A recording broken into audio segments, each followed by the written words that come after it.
Hi guys, welcome back to my channel. I've had a lot happen since my last video and just a lot to update you guys on. I graduated, I pastored, I'm at seminary now, so we're going to kind of catch up a little bit in this video, talk a little bit about the things I learned, kind of give you a preview of what's to come for 2018, and yeah. So if you're excited to see this video, if you like the video and you're done watching, give it a like, a thumbs up. That's the same thing, it's beside the point. Subscribe, comment what you would like to see in the future, whatever. Thanks for watching, and I hope you enjoy this episode.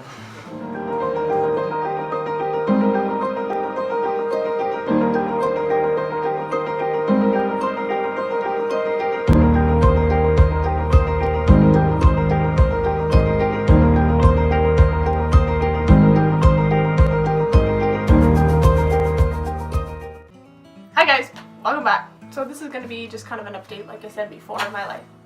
So first of all, I am no longer in my undergrad. I graduated December 2016 and went on to pastor for 5 months, which is probably another reason why there wasn't a lot of videos this past year, because that was crazy awesome and just an incredible experience. And hopefully in some future videos I'll be telling you stories, some of my favorite memories from that.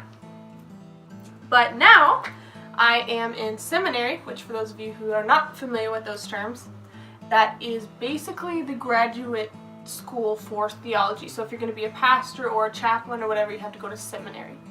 And that's where basically all people who work in religion or theology or pastoring, counseling, whatever, like chaplaincy, they go to seminary.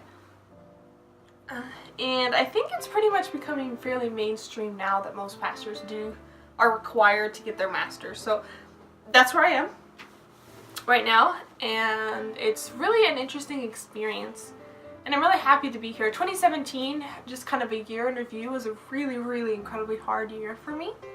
Not gonna lie, I had some really great things happen. I am in a relationship now with the most incredible man outside of Jesus in the universe. So he's watching this, I'm sure. Once I post it, he'll watch it, and love you, babe. He's incredible, and maybe one day you guys will get to meet him, maybe you won't, don't know. So I also went through a lot of stuff this year that was really difficult, and if it weren't for my babe, then probably wouldn't have made it through as well as I did.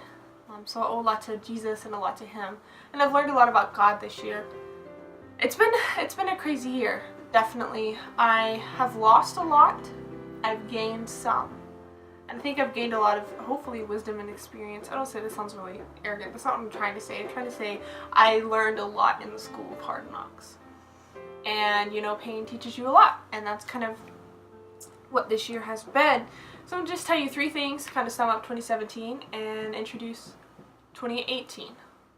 So the first thing I want to talk to you guys about is what I've learned about God. I realized throughout this year, the things that I've gone through, the things that people close to me have gone through, that God is not who I thought he was. And I think that's a really healthy realization, because it's really important for each of us to go on our own journey of self-discovery about God, because God's not who we think he is. One of my professors in undergrad used to say something that really kind of struck me. And he said, we worship the idols of the God we think he is. Something that's a little differently wording that he worded it, but... And that's always kind of stuck with me, and I realized over the past year that I worshipped an idol of a God that he was not. He's actually... My picture of God has changed this year so much because I've seen him in his grace and his mercy towards me. I am not the most grace-filled, merciful person in the universe, and those people that know me will say, no, that's true. And I'm not this incredible person who's sweet and kind all the time. Like, I've had a lot of crud to work through, which is another conversation. But this year, God really showed me how kind he was. And I guess a lot of people are like, well, why didn't you know that? You're a theology major. You should know all this. But I think especially as a theology major and now a seminarian and one day a pastor, it can be extremely difficult to allow your picture of God that you clung to and that you even preached and purported and whatever to the public to change, because it requires a personal evolution of your spirituality, and that's very scary. And so this year, God really showed me that he's so much more complex and tender and gentle and kind than I ever dreamed he could be. And that changed me a lot in a lot of different ways. But, you know, you read the story of God doing different things for different people, and you know, it's just kind of like, it's there, especially someone who grew up in the church like I did. It just becomes something you take for granted, his grace, his kindness, his whatever. But this year I really saw his heart. Like, he bore this past year, he bore so long and so hard with me, so gently, so patiently, and I really saw his heart through the people around me, and the incredible man that I'm dating.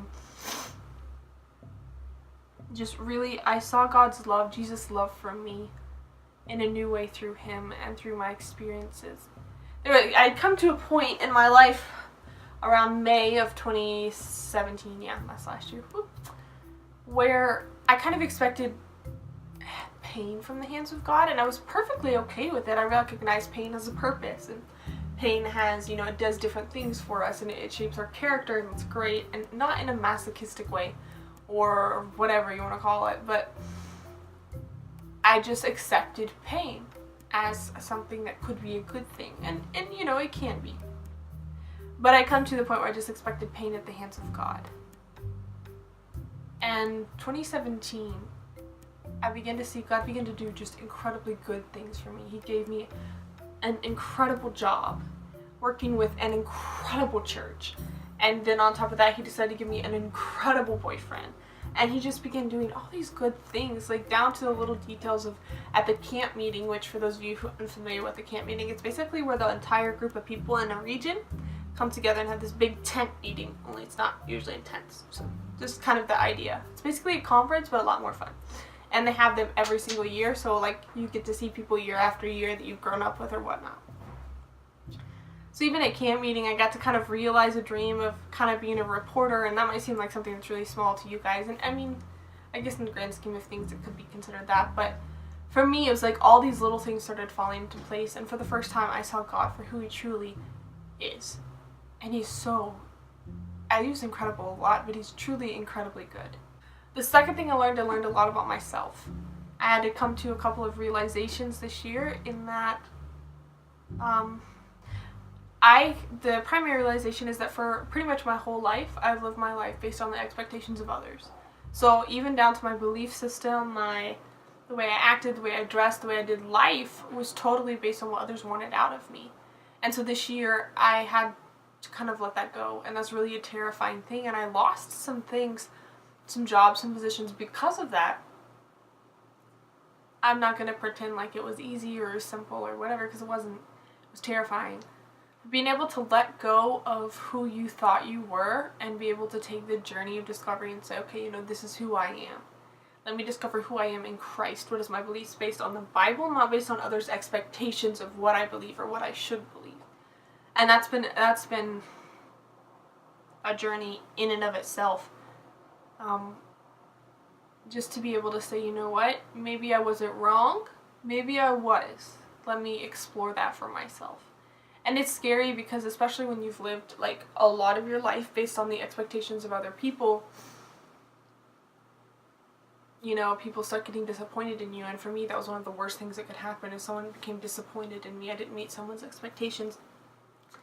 But at the same time, it was incredibly freeing to learn to be me, to learn to be who I am and who God wanted me to be, and be able to take those pictures and realizing they're one and the same. And maybe the picture that everyone else wanted me to be wasn't the picture that God wanted me to be. Maybe that's not who he created me to be. Maybe, you know, portions of it are. But the thing is, I had to be able to take that journey of discovery and just realize that I can't base my whole life, my religion, my philosophy, my theology on other people's expectations. The third major thing I learned this year is that it's okay to pull back from things for your mental health. It's okay to say no for your mental health. I really had to learn this year to take care of my mental health. I have that in and of itself is a whole story, but there's a lot of decisions that we have to make, that it's okay to take care of yourself and your mental health. It's not selfish. It's not prideful, it's not sinful to take care of your mental health, to say, no, you know what, I can't do that. It's not selfish to prioritize your family over your work, something that I hadn't done. I sacrificed a lot for my career and for my reputation and for different positions that I had that were volunteer. And I realized that I'd sacrificed some of the wrong things. I'd sacrificed my family and my relationships. And so this past year I realized that that had to stop toward the end of the year. And so taking care of your mental health and the people around you and putting that first is not, that's not a problem. That's not the wrong thing to do. That's actually the right thing to do. And people aren't going to like it because, especially within my personal faith and my faith family, there's kind of a glorification of work. And the more you do, the better Christian you probably are. And I had to realize that that was really a false theology, a false ideology. And that the more work you do does not make you a better or worse Christian. It's how you prioritize your life that actually makes the difference. Because honestly, you can have all the accolades, you can have all the respect, all the dignity or honor, whatever you want to call it in the world. But in the end, none of that really matters. You know, it's not about how much you accomplished, it's about the lives you touched. And that can be really scary because we live in a society, even outside of my personal faith family, we live in a society that really glorifies accomplishments. And not as much, now it's shifting a little bit, but doesn't really glorify as much living your life surrounding by the people, like around Jesus obviously first, but then the people around you. And so people tend to look down on people who prioritize family or prioritize their mental health or other things that they really need to prioritize. And so for me, that was kind of a shift that I had to make away from prioritizing my career and my volunteer jobs, my positions that I held, and really start prioritizing family and relationships. And that's hard, and don't get me wrong, I'm not saying like, oh, I did it, you can do it too. Like, I'm still in the process of figuring out what that means. I'm not an expert on anything, really. I'm not even an expert on myself, which is a whole, just a whole nother category we could talk about. But I think it's really important, and I learned this year, it's really important to prioritize the people around you. And maybe some of you have been like, duh, I've known this for my whole life. And I mean, good for you. Like, honestly, really good for you. I wish I could have learned that sooner. And people tell you, put your family first, but it doesn't feel like they really mean it. Because then when you don't accomplish what they think you should accomplish, they are like, why didn't you do this? Well, why aren't you accomplishing this? And you say, well, I was putting my family first. They'd be like, oh, well, you're lazy. Or I put my relationships first. People say, oh, well, you're lazy. And so this year the third thing I learned was to put my mental health and my relationships before my work, before my positions, before whatever. Before my education, even, and especially. I'm really excited that you guys are here for this year, and whatever hold my 3 promises, I'll be authentic. I'll try to keep things focused around ministry and girls theology majors and what it's like to be a woman in this, and maybe some larger concepts based on those 2. And 3, that the most important one, that things will stay focused around Christ at the center and not around people. So not around even me. If you have a question for me or a comment or whatever, put it in the comment box below, whether this is on Facebook or YouTube or whatever. So yeah. Glad you guys are here, and hopefully